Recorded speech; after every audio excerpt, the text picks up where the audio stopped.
वेंगुर्लेचे ग्रामदैवत श्रीदेवी सातेरीच्या वर्धापन दिन सोहळ्याला आजपासून मोठ्या जल्लोषात आणि भक्तिपूर्ण वातावरणात सुरुवात झाली।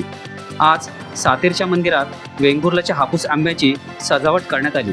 संपूर्ण सातेरी मंदिराला वेगवेगळ्या जातींच्या आंब्याची सजावट करण्यात आल्यामुळे मंदिराचे रूप खुलून गेले आहे। त्याचप्रमाणे आंब्यांच्या आकाराची फुलांची सजावटही केल्याने संपूर्ण मंदिर परिसर हा आंब्याच्या सजावटीने सजला आहे। सातेरीचा वर्धापन दिन सोहळा पुढील 3 दिवस सुरू राहणार आहे। त्यानिमित्ताने हजारो आंब्यांची सजावट करून पूजा बांधण्यात आली।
टाइम्स डिजिटलला लाईक करा, सबस्क्राइब करा, शेअर करा आणि बेल आयकॉन दाबायला विसरू नका। पाहत रहा टाइम्स डिजिटल।